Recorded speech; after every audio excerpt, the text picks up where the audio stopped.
Okay, love and blessings. So this is video 2, just continuing on from my last one.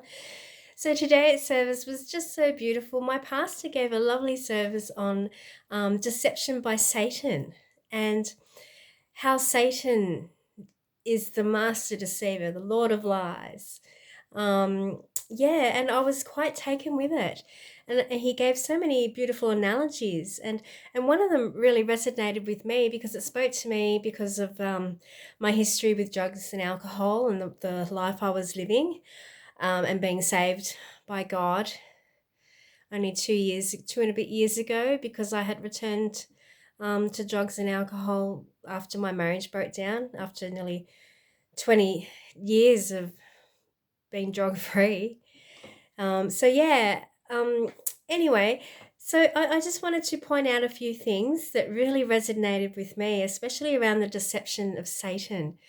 And in one of my previous videos, I've actually outlined some Bible verses that I used to help me get over drinking and taking drugs, and overcome my addiction. When I started this walk with faith, one of the biggest ones that I love, and I still use this today, um, is Isaiah chapter 55. I did write it down. Isaiah chapter 55, verses 8 till 9. And I absolutely love this. And it is so true how Satan is so deceptive in any way, shape, or form he can be to stop us from drawing closer to him. That's his goal. He doesn't want us anywhere near God.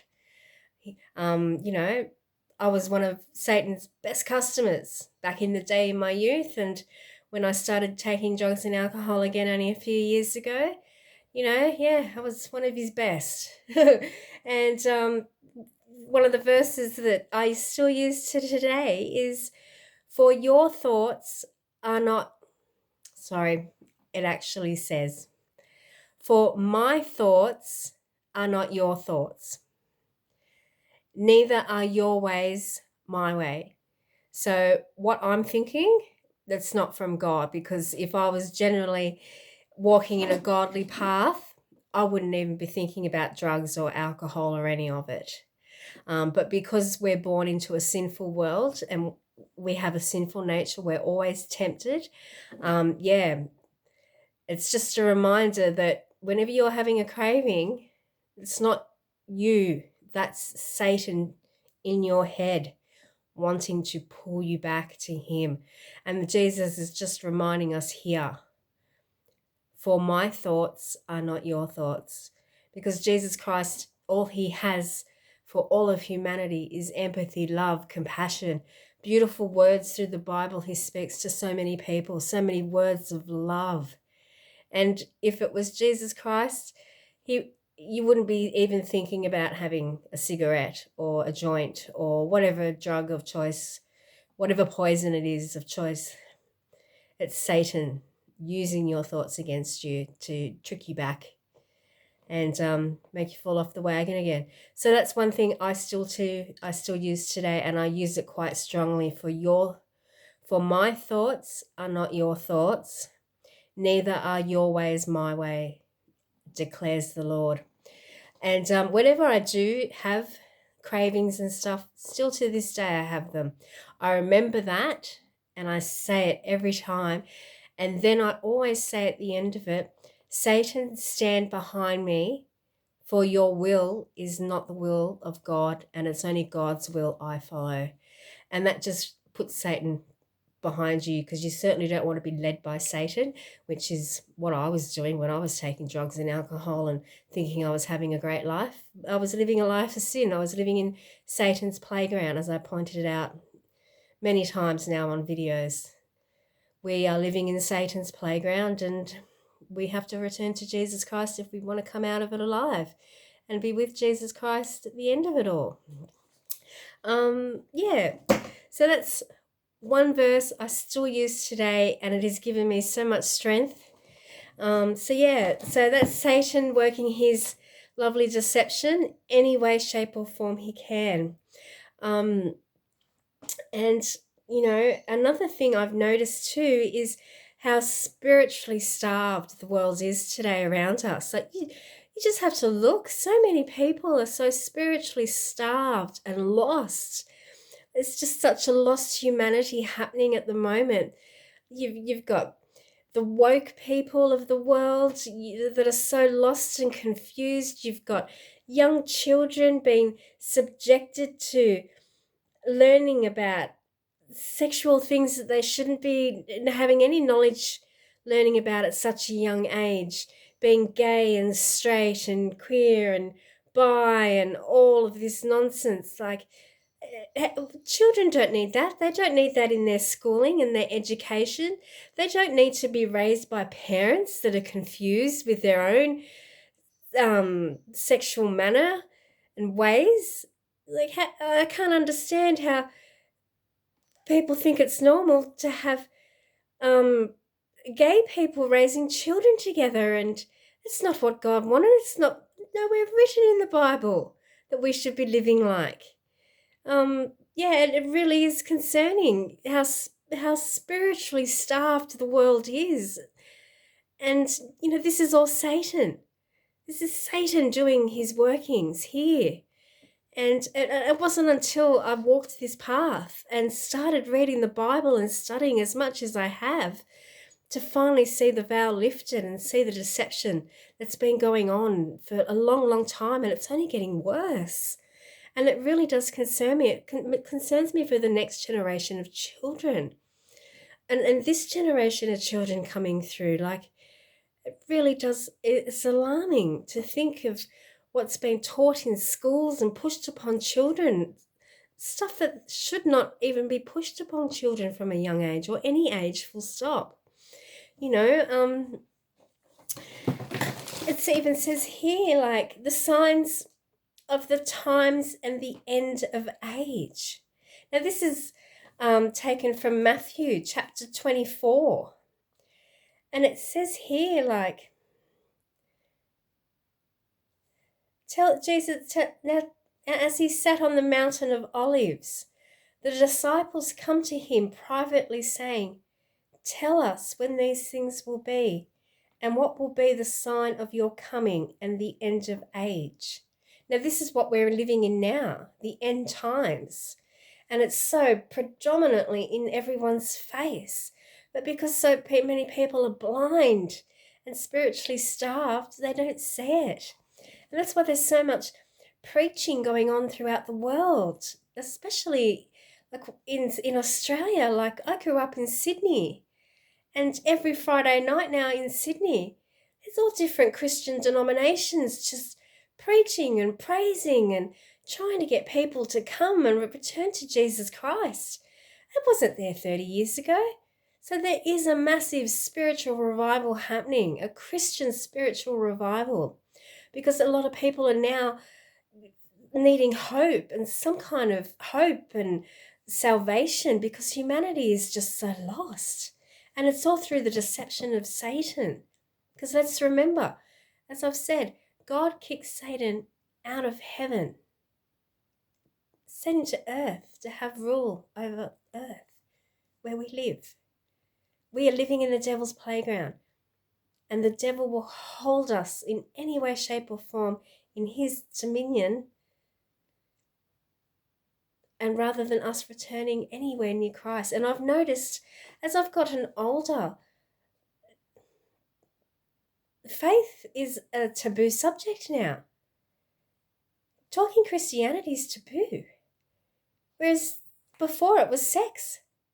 Sex was a taboo subject. You never spoke about it. But yet how opposite it is now. It's all in your face.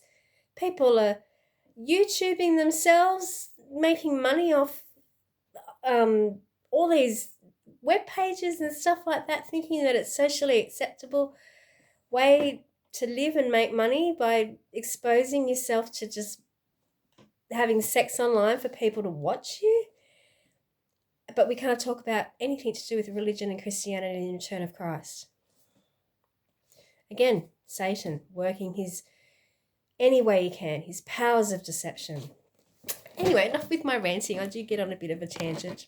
So yes, so they want to know what will be the signs of your coming and the end of this age. And Jesus answered them and said, "Take heed that no one deceives you. For many will come in my name, saying, I am the Christ, and will deceive many. You will hear of wars and rumors of wars. See that you are not troubled, for all these things must come to pass, but the end is not. For nation will rise against nation, and kingdom against kingdom. There will be famines, pestilence, earthquakes in various places. All these are the beginnings of sorrows. Then they will deliver you up to tribulation and kill you, and you will be hated by all nations for my name's sake. And then many will be offended, will betray one another, and will hate one another.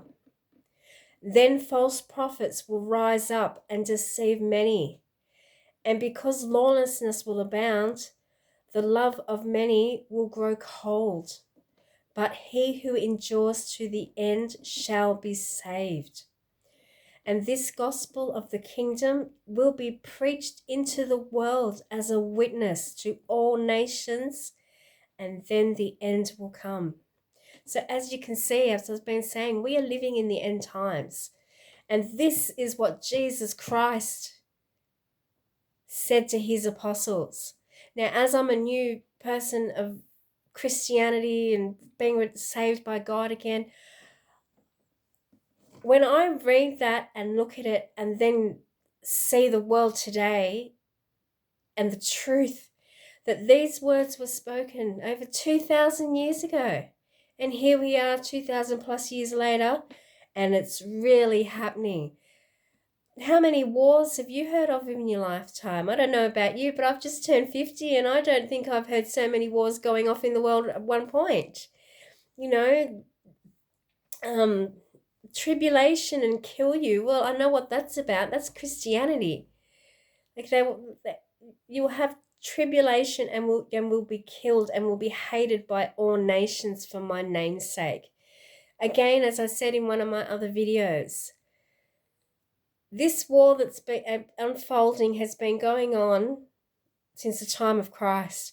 And here, it's mentioned here, Christians are being persecuted all over the world like they were 2,000 years ago. Look at the apostles. If Jesus Christ wasn't a real man, why are these apostles and followers of Christ putting their lives on the line for someone that didn't exist? He did exist, and these innocent victims just merely want to share and believe the truth of Jesus Christ and his words, just like me. Just want to share it because there's truth in his word, there's truth in his miracles, there's truth in what's being shown around the world today, all these wars and tribulations. The end times are coming. There's preaching all over the world. As I just said, George Street in Sydney, every Friday night, preaching, all different Christian denominations. When I grew up in Sydney, went out in the 90s, had my nightlife of the 90s, and I used to walk home through George Street every Friday, Saturday night. Never saw anyone preaching. Not like today's George Street on a Friday, Saturday night. So there's got to be some truth there, because no one's going to be offering up their life for someone that's not real. Just some food for thought there. And yeah, nation against nation, kingdom against kingdom, it's happening. It's been going on for thousands of years, but it's right in our face today, more than ever. Many will rise up and deceive many. Lawlessness will abound. Love of many will grow cold. It's just cold, loveless world we're living in. People are lost, people are confused. Nobody knows if they're coming or going, Arthur or Martha. Like, it's just a very lost world, and we're being deceived every day when we choose to walk with our eyes closed and our hearts closed as well. As I said, we're living in a very spiritually starved world, and it's all around us. And, again in Isaiah, in chapter 55, invitation to the thirsty, like this is what is said: come all you who are thirsty, come to the waters. And you who have no money, come buy and eat. Come buy wine and milk without money and without cost. Why spend money on what is not bread, and your labor on what does not satisfy? I don't know about you, but how many people go to work and are actually enjoy their job and are not sick of their job and living just to survive in their job that they hate? How many people are sick and tired of going and being a slave to the government to make money? You're a slave to the tax. No different to the time in Jesus Christ's world. Just a slave to the tax, a slave to the government. See the parallels between Jesus Christ's time and our time? We're living it. No different. It's a different time and chapter of the world that we're living in. Listen, listen, listen to me and eat what is good, and you will delight in the riches of fare. Give ear and come to me. Listen, that you may live. And that's what happens when you come back to God. I know, I'm sitting here preaching it to you. I was spiritually blind, closed off in my heart, my ears, my soul, everything.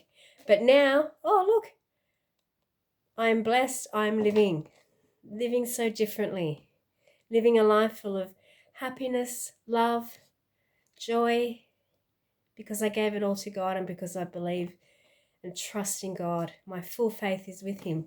Faith over fear. Why live your life in fear? That's how the devil wants you to live, in fear. He wants you to live as a slave to the government, to your tax, keeping up with the Joneses. Got to have this, got to have that. Why do you got to have this, got to have that? It's what you want. It's what the devil wants you to have.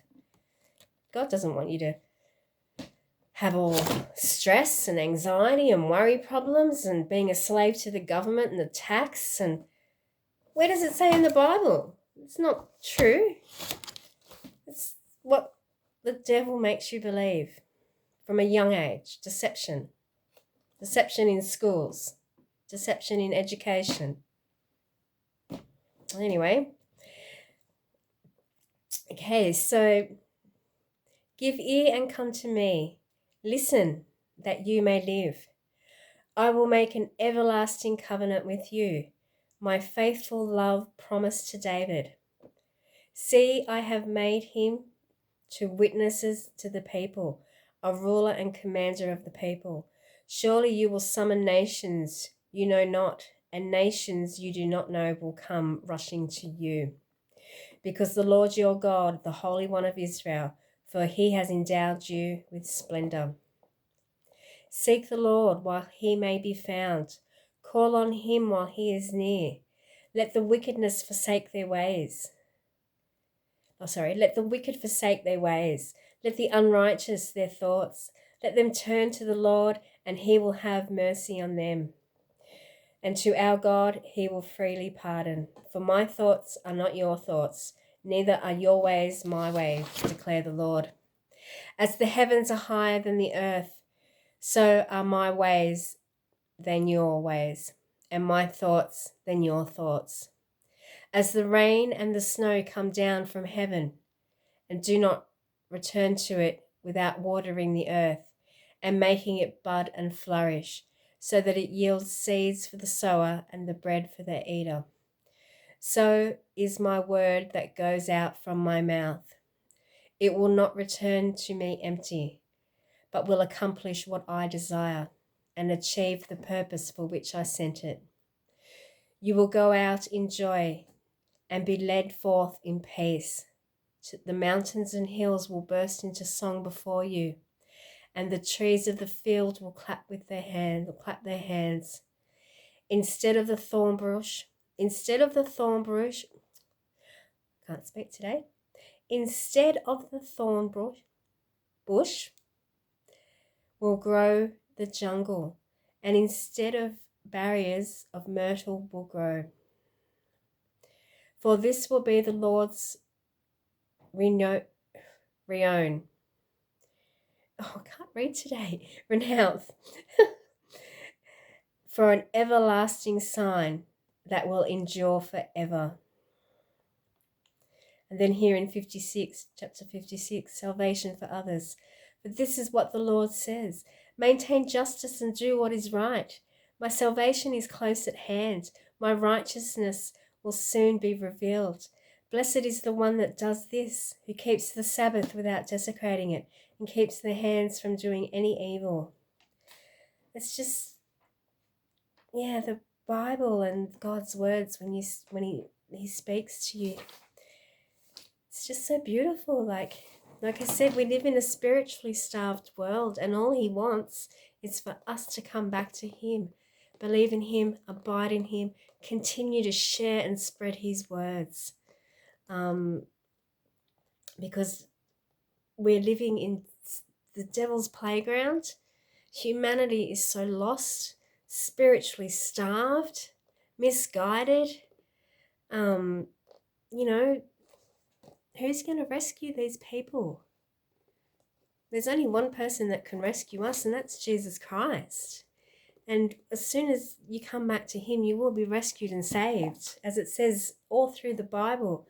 Like I just read to you, listen to what will happen. Instead of the thorn bush, myrtle will grow. This is for the Lord's everlasting sign, that it will endure forever. You will go out in joy and be led into peace. The mountains and the hills will burst into song before you, and all the trees of the field will clap their hands. Yeah, I don't know about you, but it sounds a pretty special place, walking with God and going to his heaven and seeing that unfolding before your eyes and having peace and tranquility. Yeah, I know where I'd rather be, so I'm hanging on to that thought and vision and hope every single day.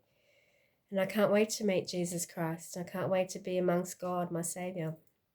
So yeah, I think I've done enough preaching today. I'm not a preacher. I got on a bit of a tangent there. But yes, that was what my service was about. Who's going to save us? Who's going to deliver us? No one is too far gone from God's reach. No matter what anyone has done, no matter how bad you feel within yourself and how lost and awful and misguided and whatever is eating you up in your heart, God will not judge you. Look at all the people he helped save. So stop being so hard on yourself and don't think God doesn't want you. He created you. Of course he wants you. He always did. It's the world that we live in that has misguided us and misled us to some of the ways we've chosen in our life. So God will deliver you. He delivered me. He saved me. He rescued me, a putrid sinner, from drugs, alcohol, choices in my youth that could have ended me up in a jail cell, to end up working in a jail as a correctional officer myself.